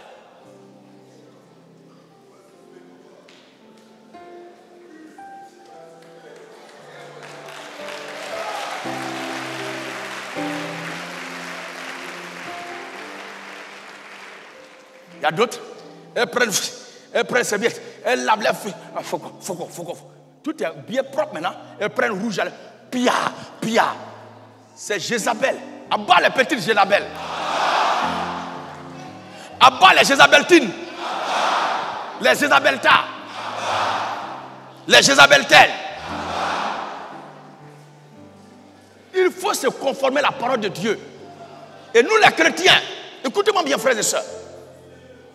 Le groupe mis à part, le reste pour lequel le Seigneur est venu là, quand nous recevons l'évangile, quand nous recevons la lumière, quand nous recevons la grâce de Dieu, quand nous recevons la vie éternelle, quand nous recevons le salut, nous vivons comme si nous sommes en train de vivre notre première et notre dernière journée de chrétiens sur la terre des hommes.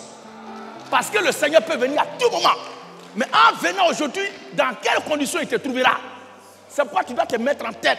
Dès que la lumière de Dieu t'a visité et que Dieu t'a démontré, il t'a révélé, il t'a prouvé, il t'a montré, il t'a révélé, enseigné que tu fais partie du reste pour lequel il est venu, tu dois soigner ta façon de faire en sorte que tu sois taillé à l'image de la parole du Seigneur Jésus-Christ. Pour que même s'il vient aujourd'hui, s'il vient cette nuit, s'il vient demain, s'il vient après-demain, à n'importe quel moment il vient, tu dois être prêt à partir avec le Seigneur.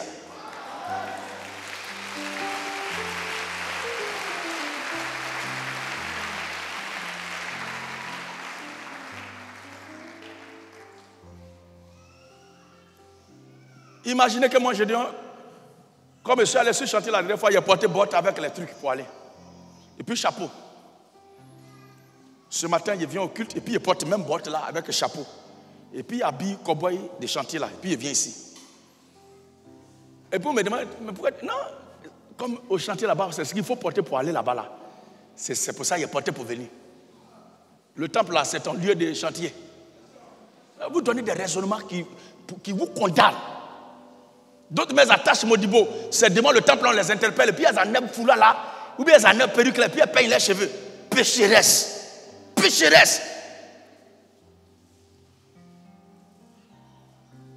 Quand on entend la voix de Dieu, on doit se ranger.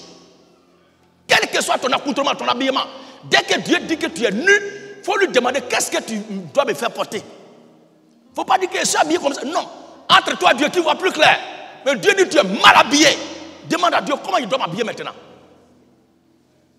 Et l'apparence de tous les enfants de Dieu doivent refléter l'image, la parole du Seigneur Jésus-Christ.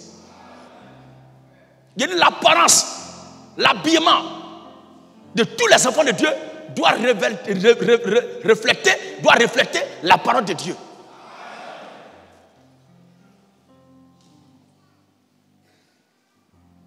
Même dans un travail, tu portes ta robe pour aller à l'école, mais tu t'habilles comme une vieille femme. Oui, je suis une vieille femme parce que mes origines remontent aux temps anciens. Tu es vieille ou bien tu es jeune là, tu es jeune pour qui? Si ton mari dit que tu es belle, tu es mignonne, tu es bien habillée, c'est terminé. C'est le plus important. Non, quand il porte ça là, tout le monde n'apprécie pas. Tu es la femme de tout le monde.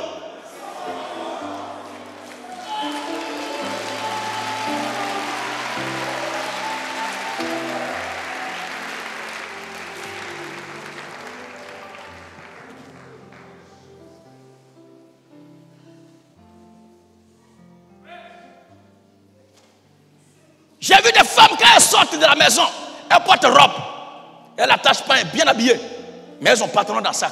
Des femmes adultères, animées de l'esprit de prostitution. Dès qu'elles quittent la maison, quelque part, elles se cachent les pieds, portent pantalon avec body.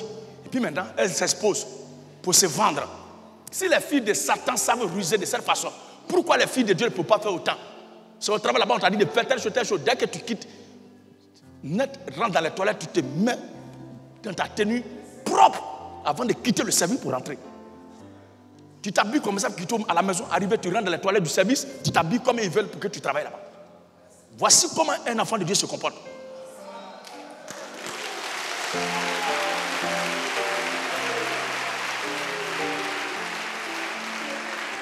Et Dieu qui est Dieu, il sait que ce n'est pas toi qui as voulu faire ça, mais ce sont les contraintes du service. Tu peux pas faire autrement. Parce qu'il y a certaines situations qui sont les contraintes. Mais ce qui est une contrainte là-bas, tu vas faire de ça maintenant ton habitude. Et c'est ça que tu viens poser dans la maison de Dieu.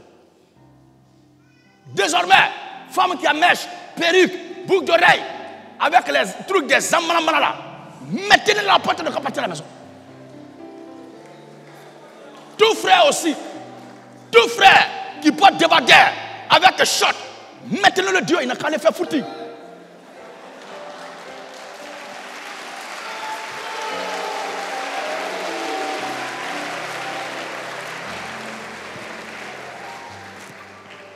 Tu portes débardeur, tu portes chemise, et puis tu ouvres jusqu'à, tu mets chair dedans, et un peu seulement. Ta poitrine de coque là, on n'a pas besoin de ça ici. Alléluia! Il y a un seul qui a donné sa poitrine pour nous sauver. C'est le Seigneur Jésus-Christ. On n'a pas besoin de ta poitrine là ici.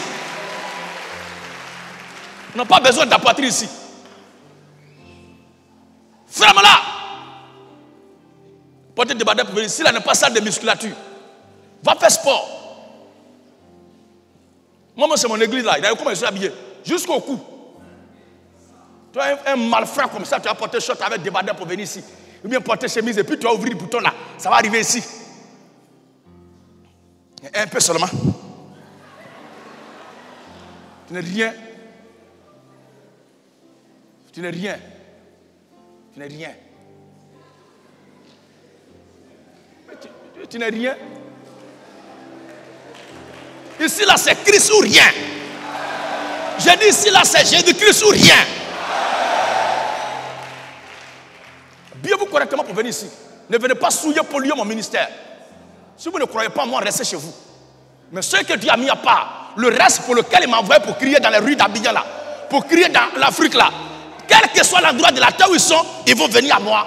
Et on va faire un, et on va travailler ensemble, et on va adorer Dieu ensemble, et on va servir le Seigneur ensemble. Alléluia.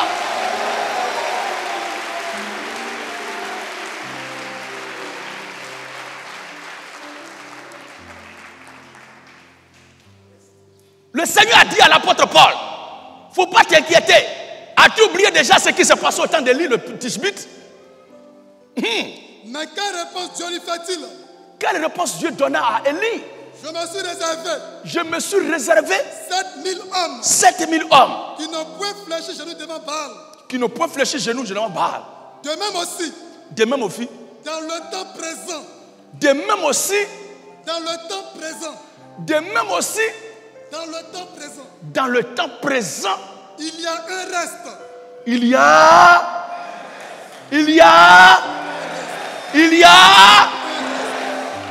a peu importe les communautés, les sectes, les loges dans lesquelles ils sont et les systèmes que les gens ont mis sur pied pour les empêcher de sortir, pour les empêcher de suivre ce que je prêche, pour les empêcher de venir à Christ, pour les empêcher de venir à moi. Mais Dieu qui les a comptés du nombre de ce reste-là créera lui-même un jour, tôt ou tard. Si ce n'est pas un matin, ça sera un soir. Ceux-là vont venir me rejoindre ici pour qu'on mène le combat de la révolution chrétienne. Alléluia! Et la Bible dit au verset 25 du même chapitre. Le verset 5. 25. Le verset 25. Oui. Car je ne veux pas, frère. Verset 25. Oui. Je ne veux pas, frère. Je ne veux pas, frère. Que vous ignorez ce mystère. Que vous ignorez ce mystère. Afin que vous ne vous regardez point comme sage. Pourquoi? C'est que une partie d'Israël est tombée dans l'endurcissement. Est tombée dans l'endurcissement. Jusqu'à ce que la totalité des païens soit entrée. Donc il y a une totalité que Dieu a réservée avant la fondation du monde. Amen. Et cette totalité-là est éparpillée sur toute la terre. Et dans chaque temps, il y a un homme de Dieu qui vient crier pour rassembler un peu de cette totalité. Mais ce qui est sûr et certain, c'est qu'aucun élément de cette totalité ne peut rester dehors jusqu'au retour du Seigneur Jésus-Christ. Avant que Christ ne vienne, cette totalité doit rentrer. Et c'est cette totalité-là qui est le reste dans le temps présent pour lequel nous sommes en train de crier. Et certainement, Dieu nous a fait grâce de faire partie de ce reste-là. Et nous sommes là ce matin. Non seulement nous sommes là, mais il y a les nôtres encore. Il y a un reste encore de ces restes-là. Il y a une partie encore de cette totalité-là qui est éparpillée dans le monde entier. Et vous êtes là aussi pour vous former, en train de vous instruire, en train de vous édifier, en train de vous former, en train de vous enrichir pour qu'un jour, vous aussi, vous servez de lumière quelque part à travers le monde entier pour que la totalité de ce reste-là puisse revenir à la maison, rentrer dans la bergerie, rentrer dans la révolution chrétienne, rentrer en Christ. Alléluia! C'était là l'exhortation sur le reste, un reste dans ce temps présent duquel nous parlons. Que Dieu vous bénisse. Que le Seigneur vous bénisse. On va partir à la maison, mais on ne peut pas partir sans demander quand même s'il y a des frères, s'il y a des sœurs qui sont là pour prendre leur baptême d'eau. Tu as écouté l'évangile, tu as entendu la vérité, tu as reconnu la vérité et tu es là parce que tu es d'accord, tu es venu prendre ton baptême d'eau au nom du Seigneur Jésus-Christ. Il n'y a pas de coup de base, il n'y a pas de coup de baptême, il n'y a pas de catéchisme, il n'y a pas de catéchuménat, il n'y a pas de composition, il n'y a pas d'examen à faire.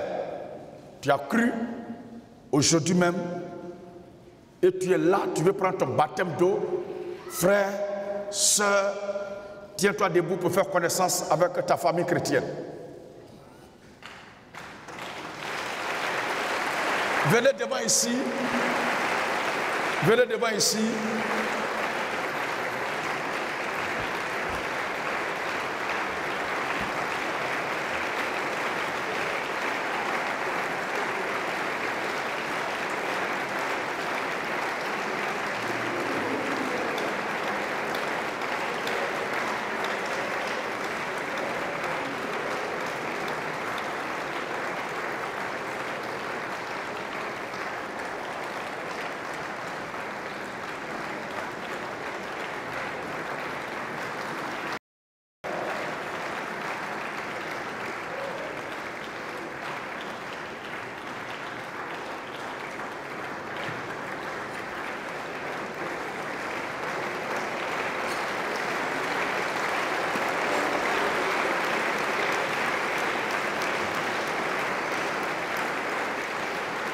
Ils descendent des deuxième, de troisième niveau. Nos patienteurs, nous les attendons. L'heure de votre délivrance a sonné. C'est le moment de retourner à la patrie, retourner à la maison, faisant partie de ce reste pour lequel la voix de la révolution chrétienne retentit encore dans les rues. Quand la dernière brebis du Seigneur rentrera dans la bergerie, cette voix ne parlera plus. Parce qu'on attend une dernière voix qui va crier et tous ensemble nous partirons. Dieu nous fait l'honneur ce matin de ramener 30 de nôtres à la maison.